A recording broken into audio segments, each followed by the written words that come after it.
KKMD 855와 해외 군사 매체 아미 레코그니션 번역. 왜 KF-21인가? 외신이 지목한 2020년대 가장 주목해야 할 차세대 전투기 프로그램 KF-21 보라매.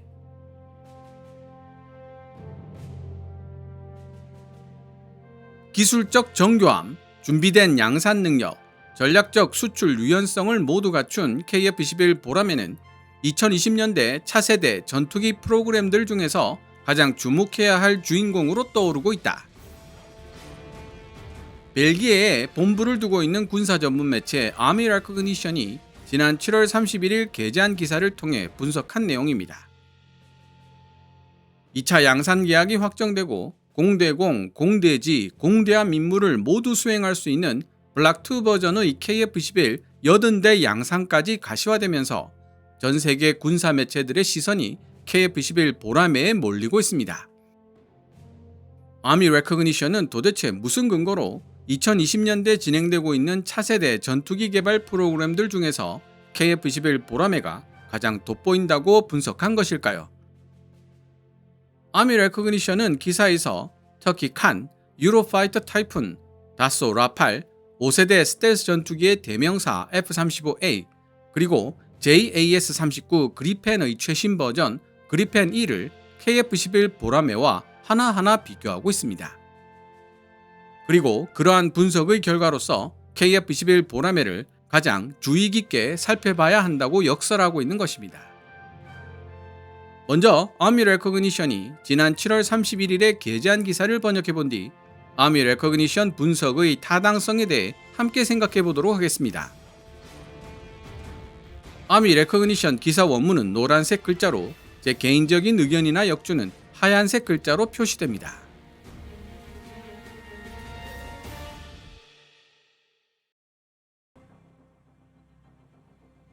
KF-21 보라매 전투기 프로그램의 2차 양산 계약이 공식화되면서 대한민국의 항공우주 관련 방위산업은 변혁의 시대로 접어들게 되었다.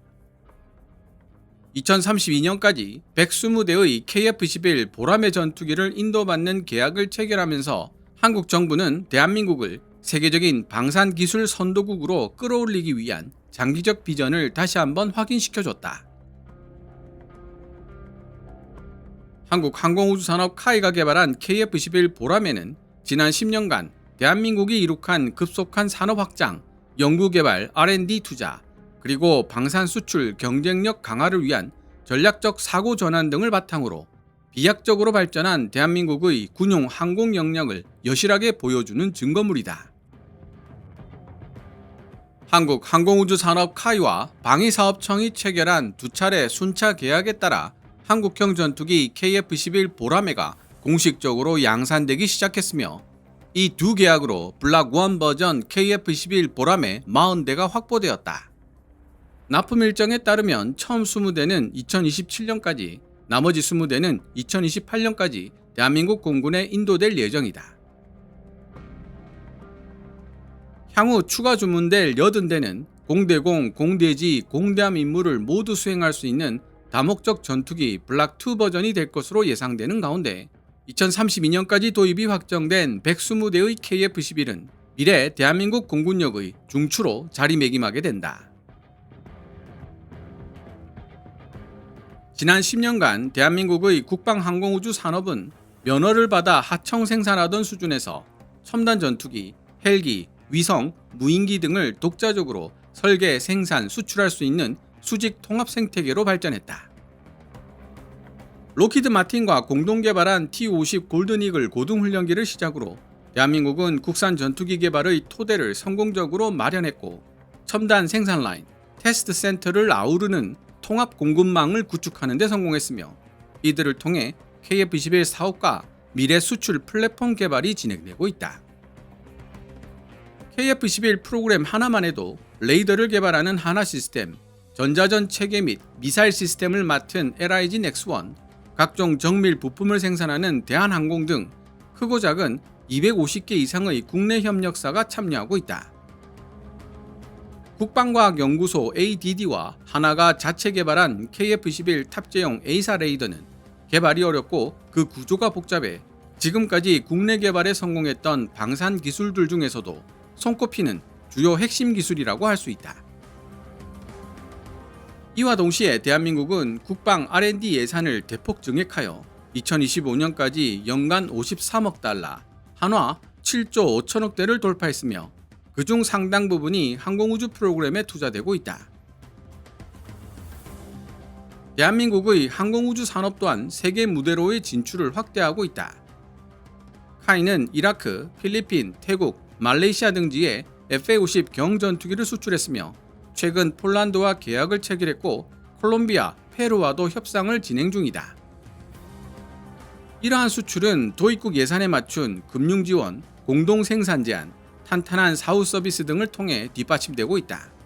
T-50, FA-50 계열의 성공은 방산 제품 공급 국가로서 대한민국의 신뢰도를 직접적으로 강화하는 계기가 되었으며 KF-21 보라매의 국제 무대 진출을 위한 발판을 마련했다.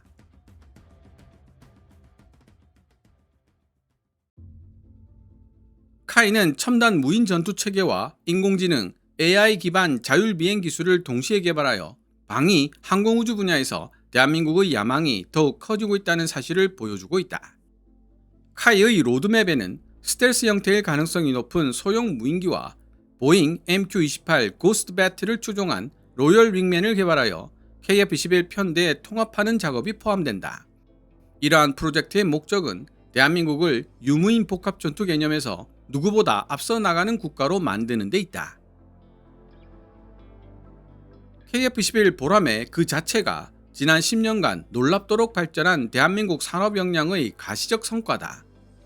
블락1 버전이 먼저 양산되고 다목적 전투 기능을 갖춘 블락2가 곧 그 뒤를 이을 것이다.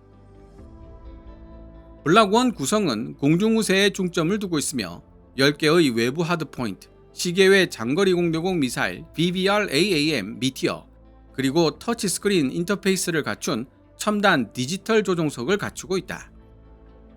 설계 마무리 단계에 있는 블락2는 반매립형 내부 무장창, 첨단 제밍 및 전자전 대응 장비, 향상된 스텔스 외형을 통해 격전이 벌어지는 적의 영공 깊숙한 곳까지 침투하여 임무를 수행할 수 있도록 설계되었다. 2차 추가 생산 계약이 체결됨에 따라 총 120대의 주문을 확보하게 된 KF-21 보라매는 규모의 경제를 보장하고 추가적인 수출 기회를 창출할 수 있는 발판을 마련했다. 유일한 해외 파트너인 인도네시아 역시 KF-21 보라매 48대 도입에 관한 관심을 재차 표명했으며 공동 생산 및 기술 이전을 위한 논의가 계속되고 있다. 기술적 특성 측면에서 KF-21 보라매는 글로벌 경쟁 기종들과 차별화되는 몇 가지 고유한 특징을 가지고 있다. 터키의 칸과 비교했을 때 KF-21 보라매는 대한민국의 성숙한 산업 생태계와 언제든지 양산이 가능한 상태라는 이점을 누리고 있다. 터키 칸은 내부 무장창과 스텔스 최적화 설계를 통해 완전한 5세대 전투기를 지향하고 있지만 아직 시제기로 초기 비행 테스트를 진행 중인 단계이기 때문에 2029년 이전에 양산될 가능성은 매우 낮다고 볼 수 있다. 반면 KF-21 블락1은 이미 양산 단계에 있으며 부분적 스텔스 영상, 디지털 비행 시스템, 자체 기술로 개발한 첨단 A사 레이더 등을 탑재하고 있어 수출 고객에게 빠른 실전 배치뿐만 아니라 비용 안정성도 제공한다. 유로파이터 타이푼과 비교해봤을 때 KF-21은 최첨단 디지털 조종석, 개방형 임무 아키텍처, 낮은 수명주기 비용을 제공한다. 유로파이터 타이푼은 우수한 성능과 다목적 전투 기능을 제공하지만 1990년대 시스템을 기반으로 설계되었다는 한계가 있다. 반면 모듈형 항전 장비 구조를 기반으로 설계된 KF-21은 새로운 전투 기술과 센서 업그레이드, 그리고 세계 여러 업체로부터 공급되는 다양한 무기 패키지에 좀 더 쉽게 적응할 수 있는 능력을 지니고 있다.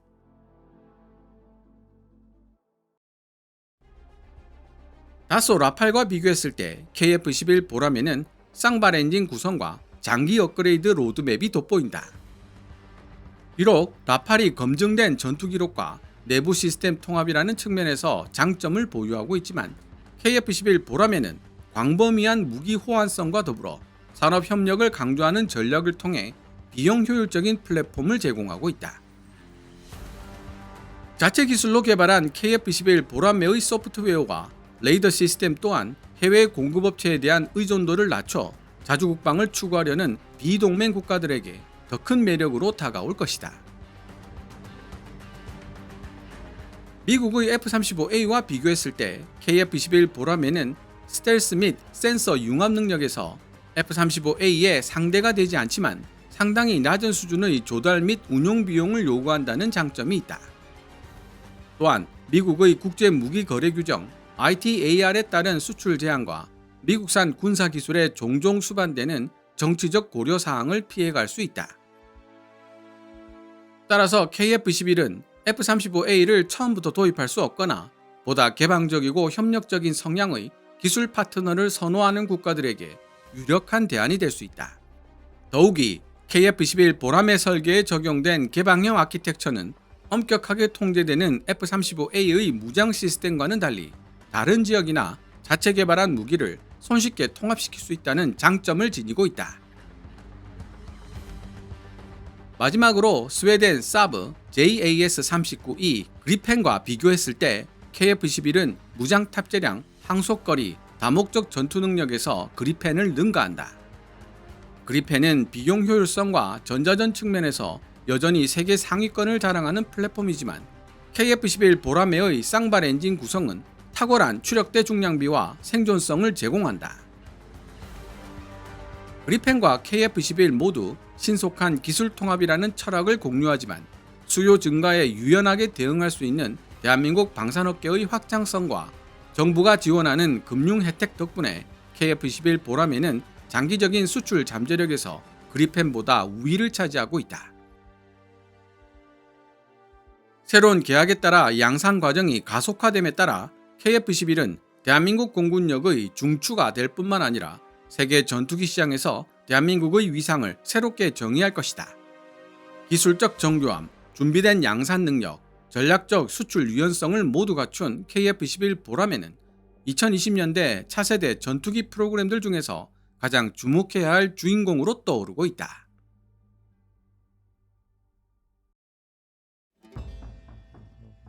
지금까지 해외 군사 전문지 아미 레커그니션이 2025년 7월 31일에 게재한 기사를 번역해 보았습니다. 지난 10년간 대한민국의 항공우주 산업은 면허를 받아 하청 생산하던 수준에서 첨단 전투기, 헬기, 위성 무인기 등을 독자적으로 설계, 생산, 수출할 수 있는 수직 통합 생태계로 발전했다는 아미 레커그니션의 지적은 의미심장합니다. 여기 더해 아미 레커그니션은 경쟁 기종들과 대비되는 KF-21 보라매의 고유한 장점에 대해서도 분석하고 있는데요. 이 부분도 꽤 읽는 재미가 있습니다. 먼저 터키 칸에 대한 분석입니다. 아미 레커그니션은 대한민국이 성숙한 산업 생태계를 보유하고 있으며 언제든지 KF-21의 양산이 가능한 상태를 유지하고 있는데 반해 터키의 산업 생태계는 아직 미성숙 단계이며 아무리 빨라도 2029년 이전에는 양산이 어려울 것이라고 지적하고 있습니다. 사실 터키 칸은 외부에 공개된 정보들이 너무 부족해 제대로 된 판단을 내리기가 어려운 상황인데요. 한 가지 분명한 것은 전 세계로부터 5세대로 인정받을 수 있는 전투기를 만들어내려면 그에 걸맞은 항공우주 산업 생태계가 먼저 존재해야 한다는 사실입니다. 그러나 과연 터키가 그 정도 수준의 항공우주 산업 생태계를 보유하고 있는지가 의문이라는 뜻입니다.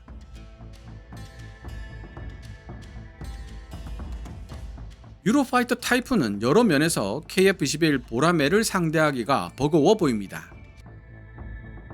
아미 레커그니션도 지적하고 있듯이 1990년대 설계로 만들어진 유로파이터 타이푼은 스텔스, 통신, 인공지능 분야에 한계가 있을 수밖에 없고 향후 개량이 쉽지 않다는 문제점이 있습니다.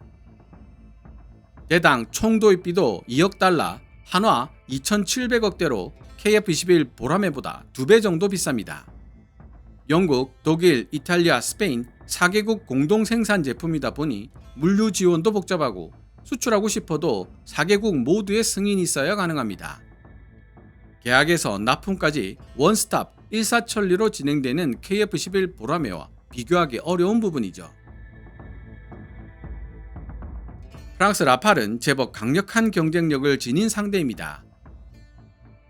개당 총 도입비가 2,800억 가까이 하는 라팔도 KF21 보라매와 비교되지 않을 정도로 가격 경쟁력이 떨어지지만 프랑스가 단독으로 통제할 수 있는 기종이기 때문에 정치적 통제에서 자유로운 편이라는 점은 KF11 보라매와 비슷합니다.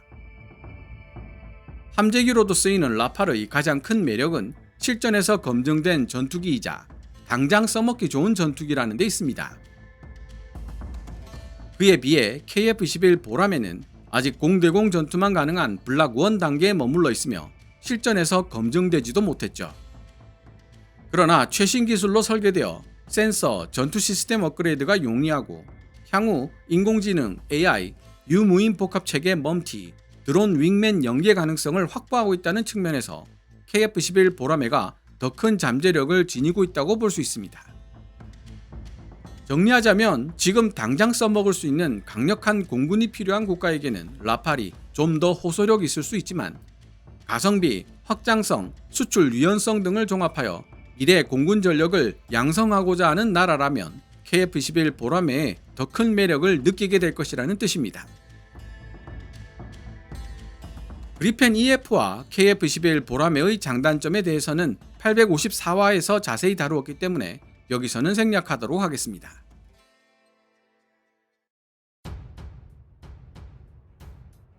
KKMD와 시작을 함께한 KF-21 보라매 그리고 FA-50 파이팅 이글이 앞으로 얼마나 더 멀리 날아갈 수 있을지 외신을 통해 지켜보는 재미가 쏠쏠할 것 같습니다. 더운 날씨에도 불구하고 현장에서 구슬땀을 흘리며 고생하고 있을 엔지니어 및 현장 관계자들에게 다시 한번 격려와 응원의 박수를 보냅니다. 오늘 KKMD에서 준비한 내용은 여기까지입니다. 방송되었던 내용들은 KKMD 공식 블로그에서도 만나보실 수 있으니 구글이나 네이버 검색창에서 KKMD를 검색해 보시기 바랍니다. KKMD는 여러분들께서 챙겨봐 주시는 광고 수익으로 운영되고 있습니다만 영상 제작을 직접 지원하고 싶다면 농협 9481216701호로 후원해 주셔도 됩니다. 지금까지 시청해 주셔서 감사합니다. Kevin's Military Channel KKMD